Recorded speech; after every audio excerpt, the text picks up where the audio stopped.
Hi, this is Courtney, and this is my lifestyle channel. My work is as a yoga therapist, but I live what I call a yogic lifestyle, and part of being a yogi, someone who practices yoga, is not just what we think of as the physical practice or asana.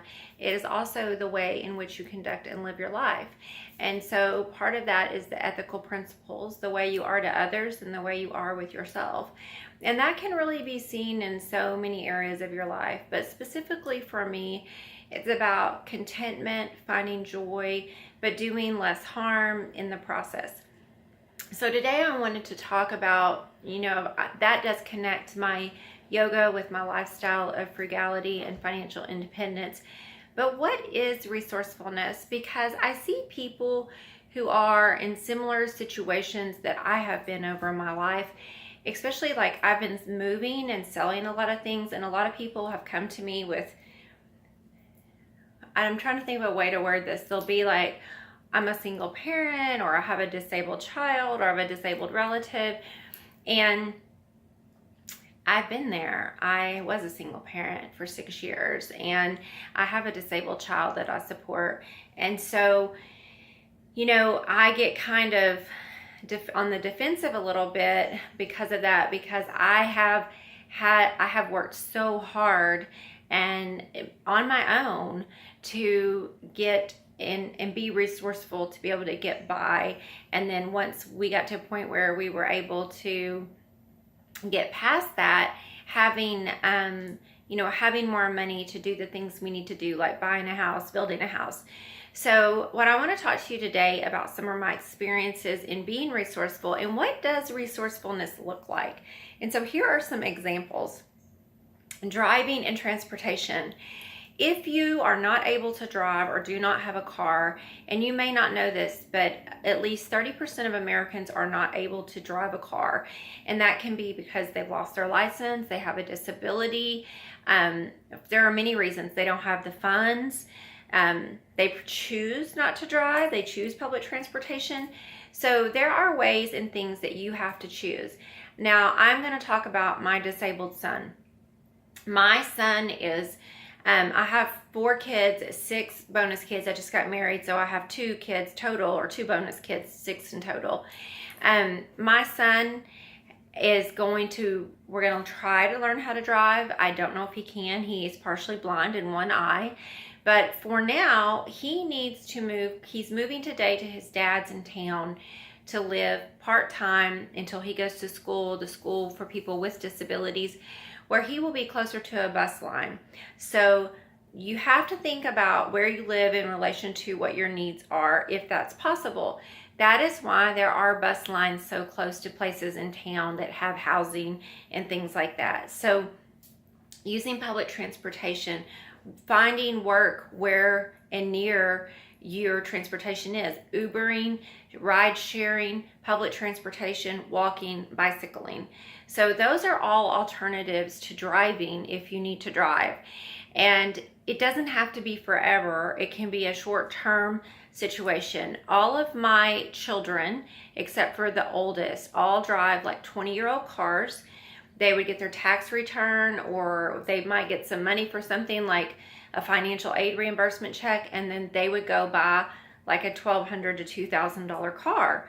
Now, they have been fortunate that they have had family members who, when it got time to sell old cars, have gifted them with cars. But these are cars that are, generally 15 to 20 years old. So driving an older car. And then I've encouraged them to save and keep an emergency fund so that if there are repairs needed, that they have that. So these are things that are being resourceful. My second child lives in Fayetteville. There's good public transportation. It's free. They have the Razorback bus. And he has a bicycle.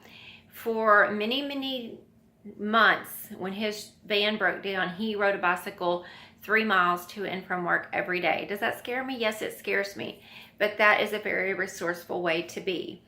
And you think about where you live. So clearly, if I wasn't in the space to have a vehicle, I wouldn't live way out here in the country.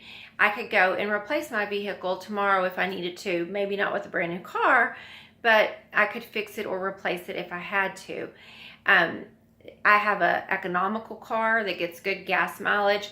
So I live way out in the country, and I plan all of my trips around my driving. So I did a video the other day on that. I'm not going to repeat it.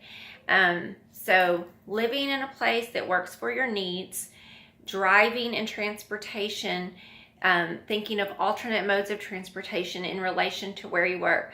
So let's use my disabled son. Let's say, for instance, he's living with his dad in town. He could, and it would make more sense for him to get a job in someplace near his dad's house where he could walk or ride the bus. And because the bus where we live is kind of crappy and only runs from like 7 in the morning to 7 at night, Monday through, I think, Friday, and shorter hours on Saturday, he's obviously going to have to get a job if he chooses the bus that works within those parameters. So thinking about your life and making your choices based around your needs. Then I wanted to talk a little bit about exercise. So being a yoga teacher and a former fitness director, I worked and was in charge of about 60 classes a week, and I've owned my own studio. And I'm just going to tell you what I've done and what I've seen on both sides. When I was younger and my kids were younger, my exercise consisted of walking in my neighborhood and going to the library and getting DVDs to work out at home because I could not afford a gym membership. When I started working as a yoga teacher, I got a free gym membership. So my social life became the gym. There was free babysitting for 2 hours at a time. So my life transitioned to working out a lot because I could take my kids to there for free, work out for free, and work there. So again, I made choices in line with my life and my financial situation. I did not have the money for a gym, so working at a gym was the next best thing. So people will come to me all the time and say, well, I want to do this, but I can't afford it. Well, sometimes when we can't afford things, we can't do them. And sometimes there are scholarships and things like that. When I was at the Y, they have a scholarship program, and I worked with a lot of people on scholarships. So we would give scholarships based on your needs. My son is not on a scholarship. He's on a student membership. So asking around places, you may not be able to afford the yoga studio, but you may be able to go to the Y for $14 a month or something like that. So calling, asking questions, finding out what your options are. The library has yoga for like $10 for 6 weeks. The yoga studio is more like $15 a class. So, and it's the same teacher, by the way, in town here that owns the studio and teaches at the library and the Y. So you can go and do the studio class for $15, or you could go to the Y for minimal cost, or you could go to the library for even cheaper cost, or you could do it on your own at home with a YouTube video. So being resourceful is looking at all of your choices and matching your choices where you are in life financially, or basing your choices on your values. So stuff. I really wanted to walk around, but I'm not that good with the phone, and I'll show you. We live in about a 1,700 square foot cabin.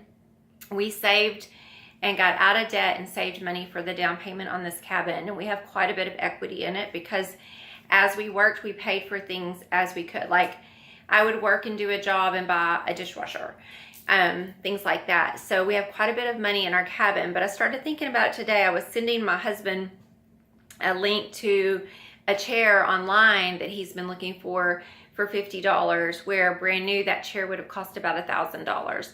So, I thought about all the things I have in my house, and in my house, I have 3 items that I've purchased new over the years. That's it. Every other piece of item in my house, now I'm not talking about, I'm looking around and like even accessories, I don't have that many things I've bought new. But I have either waited until I found something at a good price, or if I had a need for something and I couldn't find it used, I would purchase it. And then the last time I had to buy furniture, it was because I got to tax season and to December, and my accountant said, you don't have enough tax deductions. Do you need office furniture? Do you need something? And I went and replaced some office furniture that I needed because I needed the tax deduction. And, you know, that was the reason. So my stuff is mainly used, hand-me-down, flea market stuff. I just make it work. Like these curtains in front of me right now are adorable. I bought them at the flea market for $10, and I had them hemmed to fit my windows for $10 a panel. So I have a $30 investment in a pair of Pier 1 curtains that probably would have been about $70 brand new. My phone is propped against a lamp that was on sale at TJ Maxx for $19. The desk in front of me that you can barely see here, this blue, it was my grandma and grandpa's desk, and it's the desk I grew up with. I paid $150 to have it painted, but brand new, a good quality solid wood desk like this would be, you know, $500 or $600. So it's about thinking and using. If I didn't have the money, I wouldn't have painted this desk. As a matter of fact, I've been using this desk for my whole life, and since I moved out when I was 17, and I'm 47, so 30 years ago, I've been using this desk as is. I just got it painted yesterday. So again, where are you in life? Now, because we're at a point where we're not as strapped as we were when we were younger, or even when we just met, even if I could go out and buy a new desk, because my values are being debt free, I'm not going to do that. So you have to think about your stuff. My clothes, this is, I think, a Target t-shirt, and my jeans are from Target. I have purchased no clothes this year. The shoes I have on, I found they're brand new at a thrift store. These were gifts. This is all gifts from family members, thrift store find, my wedding ring, and then these were kind of inexpensive earrings. So I just don't spend a lot. I just try to make do and make things work. Plus, if you look on Pinterest, that whole bohemian style, I mean, a lot of people just don't clean. You know, having mismatched eclectic stuff working together, learning to arrange things properly and put things together. In this room, I have a turquoise desk, a turquoise lamp, and there's hints of turquoise in the birds and my curtains. I've got a picture I'm about to hang with turquoise in it as well. So it's just being creative with what you have, and keeping things clean makes a big difference, and repaired. The last thing I want to talk about is resourcefulness around food. You know, I have not been shy about saying that I'm not going to say I'm never going to go out to eat, because that is my kind of outlet with my girlfriends. But since we've moved out in the country, I do that a lot less, maybe once or twice a week. And when I do go out, oftentimes I'm conscientious about what we're spending.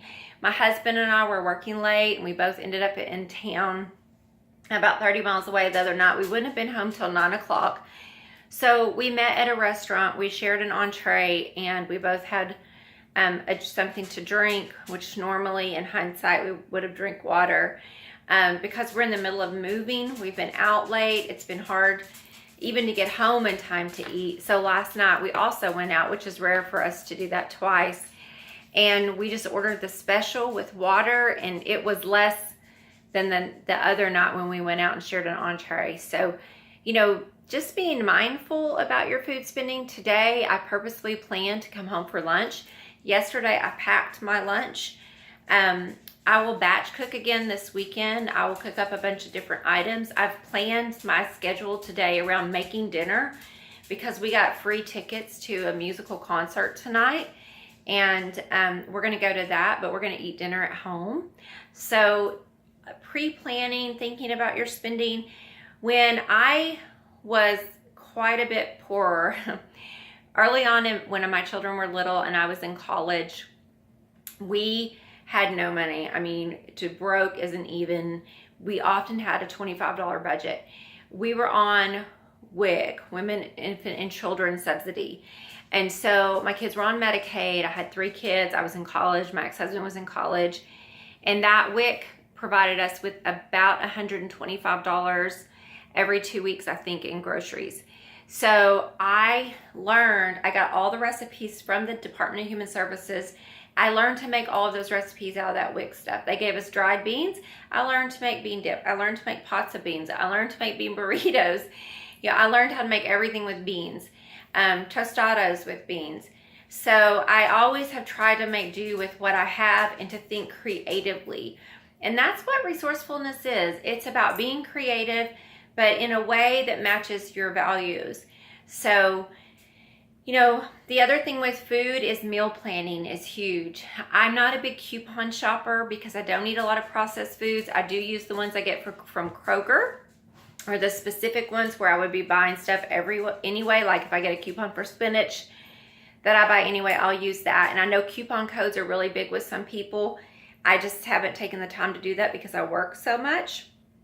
But food planning, you know, sitting down and saying we're going to have salmon spinach salad this night, and, you know, turkey meatloaf this night, and beans this night, and batch cooking on one night for 2 nights or 3 days, and then eating those things for lunch, the leftovers for lunch. We do that a lot, and it saves a ton of money. You eat healthier, and I mean, it will cut your grocery bill down by 1/3. You would be shocked. You can save as much money as you would with coupons. So I hope these have been helpful. These are just ways I've been resourceful in my life. And I would love your comments or questions. Thank you so much. Have a great day. If you like this, subscribe. Give me a thumbs up if you like it. Lets me know that this is pertinent information and helpful. Bye-bye.